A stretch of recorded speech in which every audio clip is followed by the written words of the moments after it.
말씀 같이 볼까요? 로마서 1장 24절에서 32절까지의 말씀입니다. 로마서 1장 24절부터 32절까지의 말씀 같이 보도록 하겠습니다.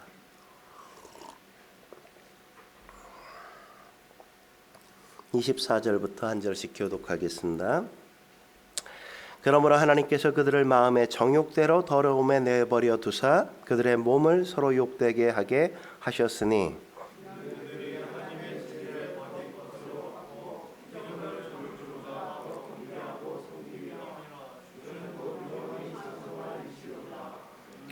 이 때문에 하나님께서 그들을 부끄러운 욕심에 내버려 두셨으니 곧 그들의 여자들도 순리대로 쓸 것을 바꾸어 영리로 쓰며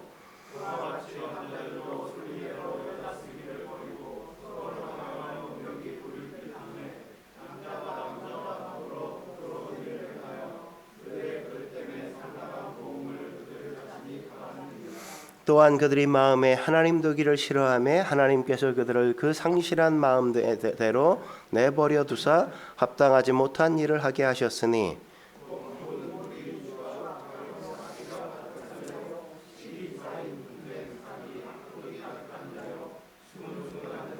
비방하는 자요 하나님께서 미워하시는 자요 능욕하는 자요 교만한 자요 자랑하는 자요 악을 도모하는 자요 부모를 거역하는 자요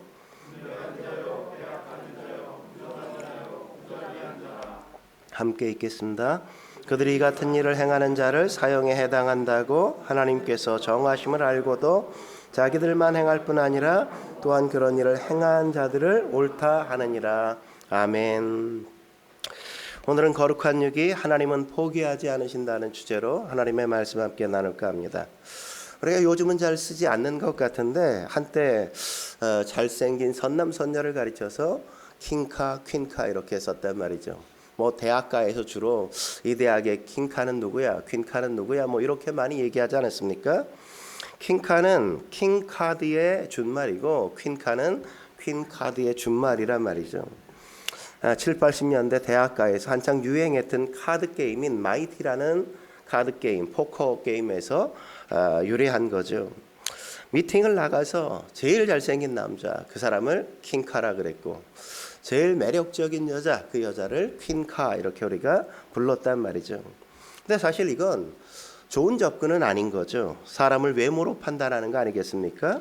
그러니까 별로 좋은 게 아니에요. 나쁜 거예요. 이런 것들은 좀 없어야 되는데 그 당시에 많이 쓰던 말들 가운데 이 두 단어는 살아있지만 많은 단어가 이렇게 사장됐어요. 그 당시에는 어떤 말도 있었냐면 덤덤카라는 것도 있었어요. 덤덤카.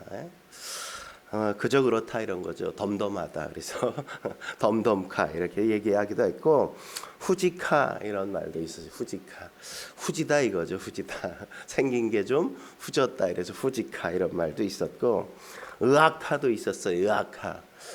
얼굴을 딱 보는 순간 의학 소리가 난다. 그래서 의학카 뭐 이랬고 또 돌돌카도 있었습니다. 돌돌카. 돌부처가 돌아앉을 정도로 못생겼다 이렇게. 그래서 돌돌카 뭐 이랬어요. 시벌카도 있었어요. 시벌카. 시체가 벌떡 일어날 정도다 뭐 이래서 시벌카 뭐 이런. 제가 아직도 잊혀지지 않는 하나의 은어가 있었는데 그건 조포카예요. 조포카. 조포카는 뭘 것 같아요? 조폭 같다? 그게 아니라 조물주가 포기한 외모다 이래서 조포카 이랬단 말이죠. 전 조포카라는 말을 이렇게 내가 크리스찬이니까 그게 자꾸 잊혀지지 않는 거예요. 묵상이 되는 거예요. 하나님이 포기한 존재가 있을까? 하나님이 포기한 인간이 있을까? 여러분은 어떻게 생각하세요? 하나님이 포기한 사람이 있을까요? 없죠. 그죠? 근데 오늘 본문에 보면 여러분이 함께 읽었지만 오늘 본문에 나오는 세 번이나 반복되는 단어가 뭡니까? 하나님이 내어 버리셨다는 단어가 세 번이나 반복돼서 나온단 말이죠. 24절에 보면 뭐라 그럽니까? 그러므로 하나님께서 그들의 마음의 정욕대로 더러움에 내어버려 두셨다 이렇게 얘기하고 26절에 보면 뭐라 그래요? 이 때문에 하나님께서 그들을 부끄러운 욕심에 내어버려 두셨으니 라고 얘기하죠. 28절에도 보면 뭐라고 얘기합니까? 하나님께서 그들을 그 상실한 마음대로 내버려 두셨다. 하나님께서 내버려 두셨다, 버려 두셨다, 버리셨다, 뭐 이렇게 얘기하는 것처럼 들리잖아요. 우리가 겉으로 그냥 피상적으로만 읽으면 하나님께서 버리시네, 포기하시네, 그냥 완전히 놔두시네, 뭐 이렇게 우리가 느끼는데 정말 그러냐 이거죠. 그래서 이런 구절을 우리가 대할 때 어떤 생각을 하게 됩니까? 해석이라는 게 그래서 굉장히 중요한 거구나 이런 생각을 하게 된단 말이죠. 그러니까 어떻게 해석하느냐에 따라서 그 사람의 믿음과 그 사람의 믿음의 깊이와 넓이가 달라지는 거예요. 그러니까 신앙의 초창기에 똑같은 본문도 다르게 초창기에 이렇게 해석할 수 있지만 신앙이 깊어지면 전혀 다른 의미로 해석할 수 있단 말이죠. 여러분 저와 여러분의 신앙이 올해 좀 더 깊어지고 넓어졌으면 좋겠습니다. 그렇다면 깊어지고 넓어진다는 것, 신앙이 깊어지고 넓어진다는 게 뭘까요? 첫째는 성경을 볼 때 해석의 깊이와 넓이가 깊어지고 넓어지는 걸 의미하는 겁니다. 여러분 요셉을 생각해 보십시오. 요셉. 여러분 요셉이 애굽의 노예로 팔려가지 않았습니까? 팔려갈 때 왜 팔려갔어요? 창세기 37장에 보면 형들이 미워해서 팔려갔다 이렇게 이야기한단 말이죠. 창세기 37장 4절에 뭐라 그래요? 그 형들이 그를 미워하여 이렇게 얘기하잖아요. 그리고 7절, 5절을 말씀해도 뭐라고 얘기합니까? 요셉이 자기 꿈 얘기를 하니까 형들이 그를 더욱 미워하되었더라 이렇게 얘기하죠. 그죠? 그리고 8절에도 보면 뭐라고 얘기합니까? 그의 꿈과 그의 말로 말미암아 그를 더욱 미워하더니 여기서 그는 누구예요? 요셉이죠. 그죠? 11절에도 뭐라고 얘기합니까? 그의 형들은 시기했다. 누구를? 요셉을 시기했다. 그러니까 우리가 이 구절들을 보면 왜 요셉이 애굽에 팔려갔다고요? 형들이 그를 시기하고 미워해서 그를 팔아버렸다 이거죠. 그들의 눈앞에서 그냥 사라지게 만들었다. 종으로 팔아버렸다. 이렇게 해석할 수밖에 없단 말이죠. 사실 요셉의 마음속에도 형들이 자기를 팔아서 애굽의 노예가 돼서 생활하면서도 한동안 그게 계속 머릿속에 남았어요. 형들이 나를 이렇게 미워해 팔았구나. 근데 초창기엔 그렇게 했지만 그가 나중에 애굽의 총리가 되고 나서 형들을 제외할 때는 이렇게 해석하지 않았다고요. 그 사건을. 뭐라고 해석했는가? 창세기 45장 7절과 8절 같이 읽겠습니다. 시작. 하나님이 큰 구원으로 당신들의 생명을 보존하고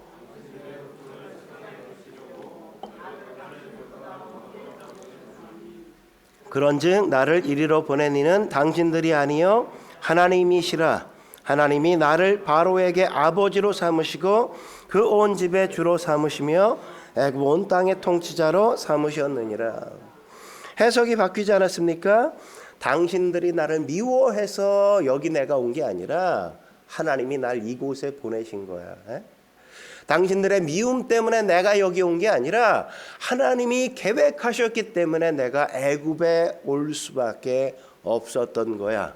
이렇게 해석이 완전히 바뀌잖아요. 그죠? 그러니까 그의 신앙이 깊어지고 넓어지니까 이렇게 똑같은 사건도 해석하는 게 완전히 달라진단 말이죠. 그러니까 똑같은 본문, 똑같은 상황을 보면서 이렇게 해석이 완전히 달라질 수 있는 거란 말이죠. 그러니까 더 큰 그림을 보는 거죠. 아주 작게 가까이에서 보는 게 아니라 큰 숲을 그냥 멀리서 바라볼 줄 아는 그런 시야를 갖게 되는 겁니다.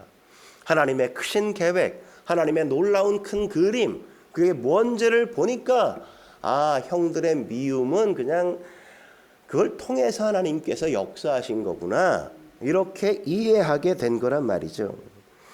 또 하나 한 걸음 더 나아가 깊어지고 넓어진다는 게 뭐냐 신앙이. 두 번째는 영적인 깨달음이 깊어지고 넓어진다는 걸 뜻하는 겁니다. 여러분 사도행전 21장에 보면 아가보라는 선지자가 이게 예언하는 능력이 있었어요. 바울의 띠를 가져다가 자기의 허리에 동이고 나서 막 그냥 성령이 충만해서 예언을 막 하는데 뭐라고 예언합니까? 11절 같이 읽어보죠. 시작. 우리에게 와서 바울의 띠를 가져다가 자기 수족을 잡아매고 말하기를 성령이 말씀하시되 예루살렘에서 유대인이 이같이 이띠 임자를 결박하여 이방인의 손에 넘겨주리라 하거늘. 뭐라고 그가 예언하고 있습니까? 성령이 그에게 말하게 하셨어. 뭐라고? 이띠 임자가 예루살렘에 가면 이렇게 포박을 당하고 이방인들에게 넘겨줘 막 고난을 당하게 될 거다. 이렇게 예언하게 하셨단 말이죠. 여러분, 이렇게 예언하게 하셨다면 선지자를 통해서 이건 뭐 예루살렘에 가라는 거예요? 가지 말라는 거예요? 빈손이 가라는 거야? 가지 말라는 거야? 병환아, 가라는 거야? 가지 말라는 거야? 가면 결박당한대. 가면 막 엄청 고난당한대. 가야 돼? 말아야 돼? 네? 대부분 이러면 어때요? 사람들이 해석하길, 하나님이 이런 사건이 앞으로 일어나니까 안전하게 미리 피하라고 하나님이 보여주신 거구나. 내가 예루살렘에 가는 건 다음 기회에 가야 되겠다. 이렇게 대부분의 사람들은 해석한단 말이죠. 근데 바울은 이걸 어떻게 해석했어요? 그렇게 해석하지 않았다고요. 나의 안전을 위해 하나님께서 이걸 보여준 게 아니라 뭐라고 해석하는 겁니까? 이걸 가지고 뭐라고 해석해요? 하나님이 나를 가라고 어떤 일이 있을지 미리 알려주신 거라 해석했다고요. 왜? 내가 고난받는 것보다 가서 복음 전하는 게 훨씬 더 중요한 일이기 때문에. 아무리 어려움이 있어도 이런 난관이 있을지라도 그것들을 내가 예상하고 준비해서 그 난관을 뚫고 감수하고 그것들을 돌파하고 내가 나가야 한다. 이렇게 말씀하는 거라고 바울은 해석했단 말이죠. 그러니까 여기서 중요한 메시지 하나가 나오죠. 어떤 메시지입니까? 우린 하나님의 계시를 중요하게 여기지 않습니까? 그래서 하나님의 계시가 있으면 모든 문제가 다 해결될 거라고 우리는 생각하잖아요. 다시 말해서 하나님의 뜻을 알면 다 해결될 거야 이렇게 우리가 생각하는데 그래요? 그렇지 않다고요. 그렇지 않다고요. 또 하나의 문제가 나오는 거잖아요. 어떤 문제가 나와요? 해석의 문제가 나온다는 거죠. 해석의 문제. 내가 이 문제를, 이 사건을, 이 하나님의 말씀을 어떻게 해석할 것인가의 문제가 아직 남아있다는 거죠. 그 해석은 뭐가 있어야 되는 거예요? 영적인 깨달음에 따라서 각자가 다르게 해석할 수밖에 없다는 거거든요. 하나님에게 내 안전의 문제가 더 중요할까? 아니면 내 사명이 더 중요할까? 바울은 뭘 중요하다고 생각했어요? 하나님이 주신 사명을 이루는 게 더 중요한 거라고 생각하고 해석했단 말이죠. 그러니까 이게 굉장히 중요한 거예요. 사명을 깨달으니까 고난, 역경, 어려움 이런 건 뭐 문제가 되지 않아. 살면 얼마나 더 산다고. 생명을 하나님 앞에 맡기고 고난은 뭐 당하면 되는 거지. 이러고 그냥 가게 되는 거란 말이죠. 그래서 믿음은 단순한 게 아닌 겁니다. 이걸 어떻게 해석할까? 해석의 문제가 늘 우리 앞에 있는 거란 말이죠. 그래서 하나님이 우리를 버려두셨다. 오늘 본문에 3번이나 반복되는데 이걸 거룩한 유기라고 이야기하는 거예요. 버리는 걸 우리가 유기라고 하잖아요. 그죠? 이게 굉장히 중요한 오늘 메시지인 겁니다. 하나님이 왜 우리를 버리실까? 우리가 미워서 우리를 심판하시려고? 그런 게 아니란 말이죠. 더 큰 하나님의 뜻이 거기에 숨어 있다는 거죠. 하나님은 결코 우리를 버리시지 않아요. 그런데 왜 우리를 버려두시는가? 또 다른 중요한 의미가 있기 때문이란 말이죠. 그렇다면 거룩한 유기가 주는 메시지 무엇일까요? 첫째로 부정적인 피드백이 필요하다는 겁니다. 우리에겐 부정적인 피드백으로 이 말씀이 주어졌다는 거죠. 본문이 주는 부정적인 피드백이 뭐예요? 우리에게 하는 말씀이 뭡니까? 하나님이 없을 때 우리가 얼마나 비참할 수 있는지를 우리로 볼 수 있게 해주는 게 바로 이 목적인 거예요. 부정적인 피드백인 겁니다. 여러분 요즘 교육학의 영향을 잘못 받아서 뭐라 그래요? 자꾸만 아이들을 칭찬해 주라고. 무조건 칭찬해 줘. 무조건 격려해 줘. 그래야 좋은 거야. 이렇게 얘기하는 경우가 얼마나 많습니까? 그러다 보니까 무조건 칭찬해주고 무조건 격려해주라 그럴 때가 얼마나 많아요. 하지만 이건 반만 맞고 반은 틀리단 말이죠. 최근 연구의 결과에 의하면 잘한다 잘한다 칭찬하고 격려한다고 다 좋은 게 아니라고 이야기한단 말이죠. 예를 들면 어떤 애가 공부를 너무너무 잘했어. 시험을 너무 잘 봤어. 좋은 성적을 받아왔어. 그럴 때 아우 잘했어 막 이렇게 칭찬하고 격려해 줬어. 그러면 그때는 기분 되게 좋겠죠. 그죠? 근데 조금 시간이 지나가면 그 아이도 불안할 수 있다는 거예요. 왜냐하면 아이가 아버지가 나를 이렇게 칭찬해주고 격려해주는 건 내가 시험을 잘 봤기 때문이야. 내가 시험을 잘못 보면 아빠는 나를 미워하실 거야 라는 생각을 아이가 가질 수 있다는 거죠. 가질 수. 예? 그래서 잘한다 무조건 칭찬해주고 격려해주는 게 다 좋은 게 아니란 말이죠. 요즘 비속어 가운데 맘충이라고 들어봤습니까? 벌레 어머니 뭐 이런 거잖아요. 그죠? 벌레 같은 어머니. 애들을 그냥 무조건 오냐오냐 키우고 못된 짓 해도 그냥 다 놔두고 애들이 막 소리 지르고 막 그래도 그냥 내버려둬. 예? 그러는 엄마들을 뭐라 그래요? 맘충 이렇게 부른단 말이죠. 예? 그런 상황에서 무슨 인물이 나오겠습니까? 그냥 보편적인 아이로 내 아이가 자라는 것도 기대할 수 없는 것 아니겠어요? 그래서 무조건 긍정적인 피드백이 좋다고 생각하는 건 성경적이 아닐 뿐만 아니라 교육학적으로도 그건 맞지 않다는 거죠. 그러므로 우리가 잘했다 격려하고 칭찬하는 것만으로 모든 게 다 되는 게 아니란 말이죠. 그래서 명문 집안은 보면 아이들을 어떻게 키워요? 굉장히 엄격하게 키우잖아요. 명문 집안일수록 아이들에게 요구하는 게 더 많고 아주 분명하다고요. 예? 아이가 원하는 대로 다 하게 내버려 두지 않는다고요. 여러분 TV 우리 드라마 많이 보잖아요. 세자, 그죠? 세자 아무나 막 해요? 버릇 없지 않아요, 그죠? 세자는 세자다워야 된다고. 얼마나 엄격합니까? 예? 그러니까 엄하게 키운다는 건 뭡니까? 부정적인 피드백을 많이 해주면 해줄수록 아이가 인물이 될 가능성이 크다 이런 거죠. 그죠? 긍정적인 피드백만 해주는 게 아니라 오늘 본문도 그런 차원에서 우리에게 부정적인 피드백을 해주는 거예요. 사람이 하나님을 떠났을 때 본문에 나오는 이런 짓거리들을 마구마구 그냥 막 행할 수밖에 없다는 걸 보여주는 겁니다. 여러분 우리는 어떻게 생각해요? 우리가 죄를 지면 심판을 받을 거야 이렇게 생각하죠. 근데 성경은 그렇게 말하지 않는단 말이죠. 여러분 심판이 뭡니까? 심판이 뭐예요? 하나님의 부재가 심판이란 말이죠. 하나님이 우리를 떠나면 우린 여기서부터 우리가 할 수 있는 모든 죄들을 막 짓기 시작한다는 거란 말이죠. 그래서 독일 신학자 케제만은 이런 얘기를 했어요. 도덕적 남용은 진노의 결과지 진노의 이유가 아니다. 예? 이해가 되십니까? 제가 얘기한 게 이거란 말이죠. 죄를 져서 심판이 임하는 게 아니라 심판이 임해서 우리가 그냥 막 죄를 저지르는 상황에 놓이게 된 거란 말이죠. 그래서 제일 무서운 게 뭡니까? 하나님의 임재가 없는 거예요. 하나님의 간섭이 없는 거예요. 하나님이 내 삶 속에서 사라진 것보다 더 무서운 게 없는 겁니다.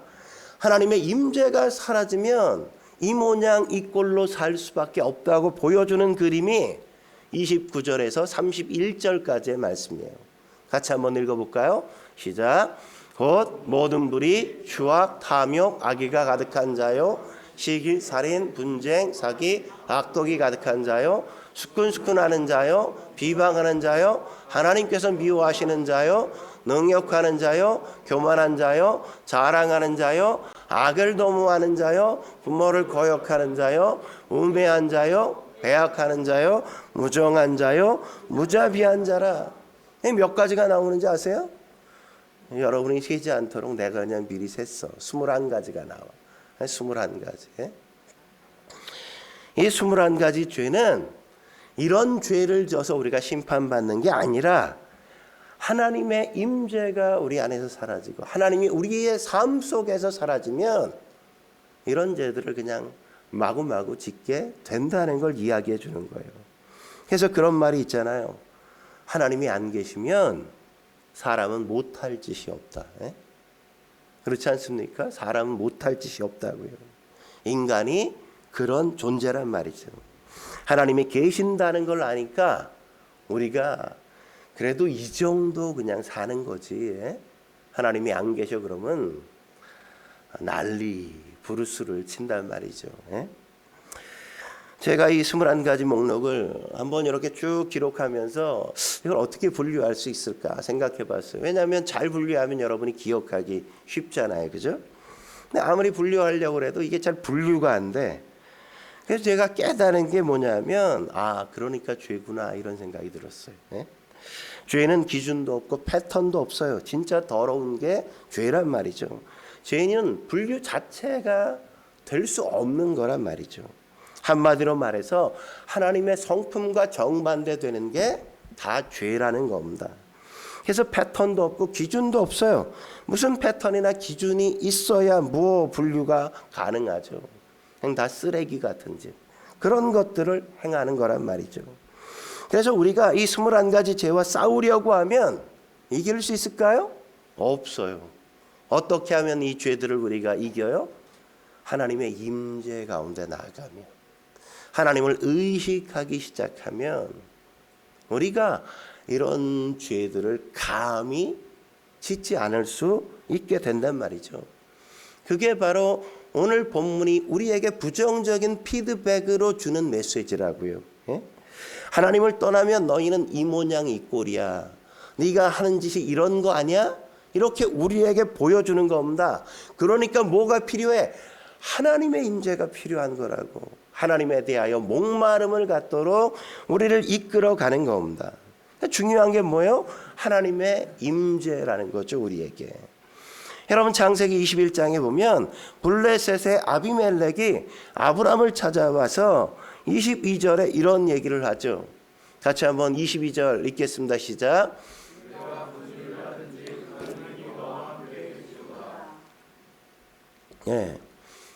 이 아비멜렉이 하나님이 함께 계신다는 걸 어떻게 알았습니까? 아브라함도 불순종할 때가 있었어요, 없었어요? 있었단 말이죠. 어떤 때 있었죠? 아내를 누이라고 거짓말 여러 번 했잖아요, 그죠? 또 어떤 짓 했습니까? 우물을 막 뺏기는 무기력한 모습을 막 보여주기도 했단 말이죠. 그리고 어떤 짓 했어요? 아이도 낳지 못하는 완전히 무력한 존재처럼 보여줬단 말이죠. 근데 하나님이 함께 하시는 걸 뭘로 느끼게 되어져요? 아브라함이 기도하자 그가 담대해지니까 어디 가서도 쫄지 않아. 아내를 가르쳐 누이라고 거짓말하지 않게 된다고. 아비멜렉 앞에서도 그가 당당해진다고요. 하나님이 어떻게 하셨습니까? 아비멜렉이 사라가 너무 이쁘니까 자기가 그냥 취하려고 하니까 하나님이 아비멜렉의 가문의 태를 그냥 다 닫아버리잖아요. 너 건들면 끝나는 거야. 너 죽어. 이렇게 하나님이 간섭하시잖아요. 그걸 통해서 뭘 알아요? 아브라함과 하나님이 함께 하시는구나. 이걸 아비멜렉이 깨닫는다고요. 깨달아. 어떻게 하나님이 아브라함과 함께 한다는 걸 압니까? 100세나 되었는데 지금까지 낳지 못하는 아들을 낳잖아 그냥. 하나님이 함께 하시니까 아이를 낳네? 이런 걸 깨닫는단 말이죠. 이걸 보고 아비멜렉이 뭘 느끼는 겁니까? 아브라함의 강점, 아브라함의 실력이 어디서 나온다고요? 하나님과 함께하는 것에서 그의 실력이 나오고 그의 능력이 나온다는 거죠. 여러분 우리도 마찬가지예요. 하나님이 우리와 함께할 때 우리의 실력이 나오고 우리의 능력이 거기서 나오는 겁니다. 기독교는 단순한 거예요. 우리가 21가지 죄와 싸울 이유가 없어요. 우리가 중점을 둬야 될 게 뭐예요? 하나님과 함께하는 것. 하나님의 임재를 구하는 것. 그것만 하면 된단 말이죠. 하나님의 임재를 떠나면 비참해지는 겁니다. 그래서 하나님이 종종 우리에게 하나님 없는 비참함을 경험하게 만드실 때가 있단 말이죠. 왜 그렇게 하는 겁니까? 하나님에 대한 목마름을 위해서, 느끼게 하기 위해서 그러는 거란 말이죠. 여러분, 탕자의 비유를 보면 그렇잖아요. 탕자가 아버지를 떠나서 잘 되던가요? 잘 되지 않죠. 아버지도 뭘 알았어요? 아들이 떠나가면 쫄딱 망할 거? 알았어, 몰랐어? 아니까 그냥 기다리잖아, 나가서. 근데 아버지가 망할 걸 알면서 왜 아들이 유산 미리 줘가지고 가도록 허용하신 걸까요? 왜? 아니, 그렇게 쫄딱 망하고 빈털터리가 돼서 돌아올 걸 알면 어떻게 해야 돼? 망하지 않게 해야 될 거 아니야. 너 그러다가 엄청 당해. 그러지 마. 이렇게 해야 될 거 아니야. 근데 하나님이 그냥 내버려 두셨다고. 내버려 두셨어. 그냥 한번 해봐. 이렇게. 왜 해보라고 내버려 두신 겁니까? 세상에 나가 살아봐. 아버지가 얼마나 중요한지, 아버지가 얼마나 목마른 존재인지, 필요한 존재인지를 세상에 나가보니까 아는 거 아닙니까? 그러니까 돌아오는 거 아니에요. 여러분, 하나님의 임재가 얼마나 중요한지 알지만 우리가 잊어버리고 살 때가 있잖아요. 그래서 우리가 넘어지잖아요. 그때마다 우리가 깨달아야 될 게 뭐라고요? 하나님은 그때 우리가 하나님 없이 살면 안 되는구나. 주 없이 저는 살 수 없습니다 라고 고백하고 돌아오는 걸 기대하신단 말이죠. 여러분, 탕자가 돌아오면서 뭐라 그랬어요? 17절에 보면 이렇게 말하죠. 내 아버지에게는 양식이 풍족한 분꾼이 얼마나 많은가. 나는 여기서 줄여 죽는구나. 그러면서 아버지께로 돌아오지 않습니까? 그러니까 내버려 두신 목적이 뭐예요? 걔가 그렇게 한번 가보면 다를 거라고 생각하는데 경험해봐. 그러면 해보면 어떻게? 돌아온다고. 돌아온다. 하나님에 대한 목마름을 갖고. 여러분, 돼지와 양의 차이가 뭔지 아십니까? 돼지와 양의 차이? 돼지는 구덩이에 있으면 구덩이가 좋다고 그냥 안주한대요. 근데 양은 구덩이에 있으면 나오려고 계속 그냥 몸부림치고 또 몸부림친대요. 왜 그래요? 내가 있어야 할 곳은 이곳이 아니라는 걸 알기 때문인 거예요. 여러분, 돼지같이 살면 안 돼요. 우린 양같이 살아야지.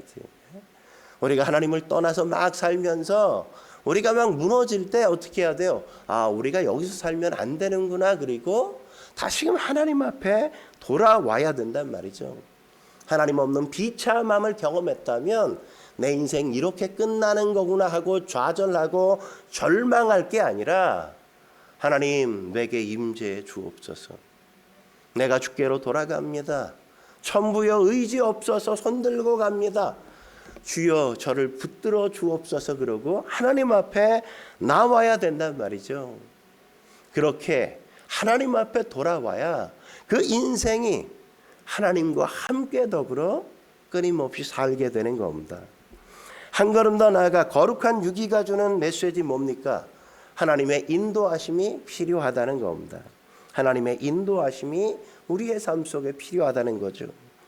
내 멋대로 살아봤잖아요. 내버려 두셔서 살아봤더니 되는 게 뭐 하나도 없잖아요. 하나도.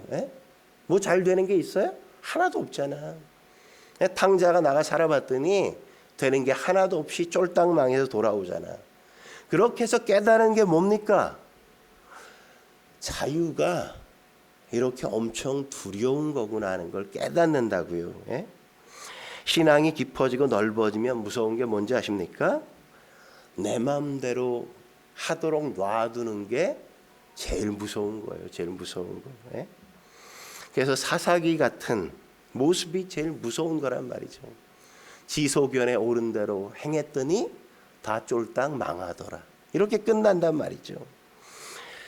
그러니까 우리가 힘이 생겼을 때가 제일 무서운 거예요. 제일 무서운 거. 내가 힘 있다는 게 엄청 두려운 거거든요. 근데 아직 그 자유가 주는 두려움을 모르는 사람은 어때? 힘이 생기고 돈이 생기고 막 이러면 지가 뭐 대단히 많은 걸 할 수 있을 것처럼 교만하고 떵떵거리고 막 이러잖아요. 근데 그게 얼마나 무서운 건지, 자유가 주는 두려움이 얼마나 큰 건지를 알면 그렇게 행동 못한다고요. 바울도 복음을 전하면서 능력이 막 임하니까 뭐라고 고백합니까? 빌립보서 2장 12절에 이러잖아요. 두렵고 떨림으로 너희 구원을 이루라. 그는 어떻게 살았다고요? 늘 두려웠다고, 늘 떨렸다고. 내가 손대면 막 사람이 일어나, 죽은 사람도 막 살아나, 아픈 사람이 막 고쳐져. 나 이런 사람이야. 막 처음엔 그랬겠죠, 그죠? 근데 막 그런 모습을 보고 두려웠다고, 떨렸다고.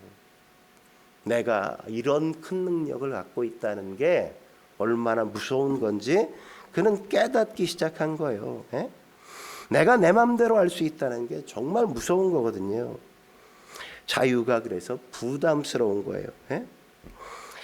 그래서 하나님이 우리에게 자유를 주셨지만 그 자유를 내 마음대로 하려고 하지 않고, 그 자유가 두렵다는 거에 깨달은 사람은 어떻게 합니까? 하나님 앞에 나가서 엎드리는 거죠. 하나님, 제가 어떻게 하기를 원하십니까? 주님이 제 길을 인도해 주옵소서. 제가 무엇을 하기를 기대하십니까? 자꾸만 하나님 앞에 나가서 주님 앞에 자꾸 의탁하고 맡기고 묻고 하나님의 이끄심을 기대한단 말이죠. 철없을 때는 뭐 내가 세상에서 다 세상을 변화시킬 거야, 내가 다 휘두를 거야 막 이러지만 그게 아니라는 걸 깨닫는단 말이죠. 그 다음엔 하나님이 인도해 주옵소서. 난 뭐가 핵심인지 잘 모릅니다. 뭐가 중심인지 잘 알지 못합니다. 주께서 저를 붙잡아 주십시오. 이러고 가는 겁니다.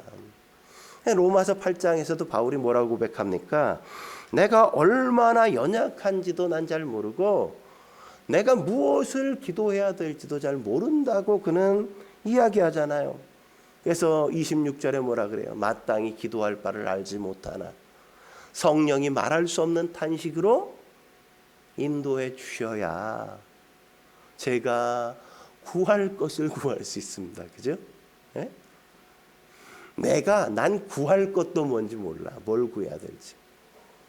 여러분은 명확하잖아. 그죠? 4천만 땡겨주세요. 뭐 이렇게. 그게 뭔지 몰라, 우리는. 그런 게 뭔지. 그러니까 우리는 너무 쉽게 뭔지 모르고 막 아이들이 부모에게 뭐든지 막 달라고 하는 것처럼 그런단 말이죠. 그래서 내버려둠을 당한 후에 뭐예요? 하나님을 의탁하고 하나님께 맡겨야 한다는 걸 비로소 깨닫게 되는 거예요. 그리고 그렇게 사는 게 하나님의 백성의 진정한 행복이라는 걸 알게 되는 거죠. 저는 저와 여러분이 그런 하나님의 인도하심을 경험하는 한 해가 되어지길 주의 이름으로 축원합니다. 옥스퍼드에 가면 화이트헤드라는 철학자가 있어요. 천재였습니다. 천재. 이 사람은 얼마나 방대한 내용을 정리했냐면 당대에 뭐 그렇게 영향력 있는 사람이 없어요. 되게 유명한 사람이에요. 알프레드 노스 화이트헤드라는 사람인데, 이 사람이 대학 내에서, 옥스퍼드 대학 내에서 차를 이렇게 몰고 가는데 어떤 아줌마가 이렇게 손을 드는 거예요. 그래서 아줌마를 태워줬어요. 태워줬는데 그 아줌마가 차에 타더니 하는 말이 화이트헤드인지 모르는 거죠. 그냥 아줌마가 그냥 웬 아저씨가 가니까 손 들고 이제 차를 탄 거예요. 이 아줌마가 하는 얘기가 이렇게 친절을 베푸는 걸 보니까 당신도 예수를 믿는군요. 이런 거예요. 근데 화이트헤드가 안 믿었거든요. 그냥 뭐 아줌마가 그러면 그냥 침묵하고 넘어가도 되는데 이 양반이 꼭 그 진실을 얘기해야 된다고. 아닌데요, 이런 거예요. 아닌데요. 아닌데요. 예수님 안 믿어도 친절을 베풀 수 있는 거죠. 이렇게 얘기를 한 거예요, 이 양반이. 그러자 그 아줌마가 한숨을 푹푹 내쉬면서 차에서 내리면서 하는 말이 그런 말이래요. 나이도 먹을 만큼 먹은 양반이 어쩌자고 예수를 안 믿고 지금까지 살아오고 있어. 나이도 이만큼 먹은 양반이 도대체 어떻게 하려고 예수도 안 믿고 있어. 그러고 갔는데 이 말이 마음에서 계속 남아있는 거예요. 계속 떠오르고 한 달이 지났는데도 잊혀지지가 않아. 너무너무 괴롭다 보니까 안 되겠다 싶어가지고 옥스퍼드 채플에 가서 예배를 드리러 간 거예요. 네.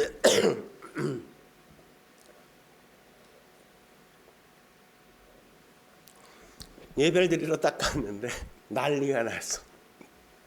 최고의 석학 그 유명한 화이트헤드가 예배를 드리러 왔대잖아요. 사람들이 그냥 막 난리가 나고 목사님이 보고 깜짝 놀래가지고 아니 석학 앞에서 내가 무슨 설교를 해야 되나? 도대체 이 설교를 하는 둥 마는 둥 그냥 그러고 지났는데 그 다음 주도 또 올 수 있잖아. 목사님이 어떻게 설교해야지? 한 주 내내 고민이 되는 거야. 그래서 철학책 뒤지고 뭐 그래도 있어 보이는 말들을 해야 될 거 아니야. 이 유명한 이 석학이 오는데 그래서 막 찾아가지고 이렇게 막 설교를 준비했어. 근데 진짜 온 거야. 설교를 막 했어. 근데 그리고 그 예배를 드리고 또 가. 그 다음 주도 또 오나 이랬더니 그 다음 주도 또 오는 거야. 그렇게 한 달을 오는 거야. 한 달을 안 빠지고 4주를 연속으로. 목사님이 생각한 거예요. 야, 화이트헤드가 내 설교에 감동을 받았구나. 응? 가지고 화이트헤드를 불렀어. 같이 차 한잔 하자고. 물었어. 제 설교에 뭐가 그렇게 감동스러우셨어요? 이렇게. 착각은 자유지, 그죠? 했더니 이분이 좀 오류가 많은 얘기를 하시던데 이러면서 한다는 얘기가 나는 예수님을 알고 싶어요. 이러더래요. 나는 예수님을 알고 싶어요. 그러니까 예수님을 알고 싶어서 왔는데 목사는 괜히 이런저런 철학 얘기만 하고 예수 얘기는 하나도 안 하고 그렇게 한 달을 이어온 거란 말이죠. 여러분 우리가 이런 겁니다. 하나님의 인도하심이 이런 거란 말이죠. 내 힘과 내 능력으로 누군가를 이끌고 누군가를 변화시킬 수 있을 것 같아요? 없다고요. 우리는 하나님이 인도하시고 하나님이 변화시키는 거지 사람이 하는 게 아니란 말이죠. 사람의 마음을 열기도 하고 이끄는 건 다 하나님만이 하시는 겁니다. 하나님이 일하셔야만 사람이 변화되는 거예요. 우리 할 일은 뭡니까? 그냥 신실하게 복음을 듣고 읽고 그냥 복음을 전하는 것뿐이에요. 그러면 하나님이 하나님의 거룩한 뜻을 이루어 가시는 거예요. 사람들을 통해서. 그게 하나님의 인도하심이란 말이죠. 그러므로 여러분 우리가 오늘 본문에 이 거룩한 유기가 주어진 목적이 뭐냐? 두 가지라 그랬죠. 하나는 뭡니까? 난 아무것도 아니라는 걸 깨닫게 하기 위해서. 내가 아무것도 아닙니다. 하나님의 임재가 아니면 하나님이 내 인생에 간섭하지 않으면 나는 아무것도 할 수 없다는 걸 깨우쳐주기 위해서 이렇게 말씀하시는 거고 또 하나는 뭐예요? 우리가 자유를 달라고 그러는데 주면 감당 안 된다는 거. 경험해 봤지 않냐 이거죠. 경험해 봐 이거예요. 경험해 보니까 안 되니까 뭐 어떻게 해요? 하나님이 인도해 주십시오. 하나님 앞에 엎드리게 하기 위해서. 그게 믿음의 삶이란 그런 거란 말이죠. 나는 아무것도 할 수 없습니다. 하나님이 필요합니다. 하나님이 저의 삶을 인도해 주십시오. 그게 우리가 해야 될 가장 중요한 일입니다. 올 한 해 여러분이 저와 여러분이 그런 은혜를 경험할 수 있게 주의 이름으로 축원합니다. 기도하시겠습니다. 거룩하신 하나님 아버지 오늘도 주님 앞에 나와 엎드려 예배하게 하시니 감사합니다. 하나님이 왜 내버려 두시는지 우리를 미워해서가 아니라 우리를 심판하시기 위한 게 아니라 우리를 사랑하셔서 우리가 그 속에서 깨우쳐야 될 중요한 메시지가 있기 때문에 우리를 내어버려 두신다는 사실을 우리가 발견했습니다. 하나님이 필요합니다. 하나님이 없이는 우리는 아무것도 아닙니다. 하나님이 안 계신다면 우리는 못 지을 죄가 없다는 사실을 우리는 너무나도 잘 압니다. 주여 언제나 우리가 하나님을 의식하며 살아가게 하시고 하나님 앞에 도움을 요청하며 걸어갈 수 있게 주여 도와 주옵소서. 오늘도 주신 말씀에 감사하며 예수님의 이름으로 기도드립니다. 아멘.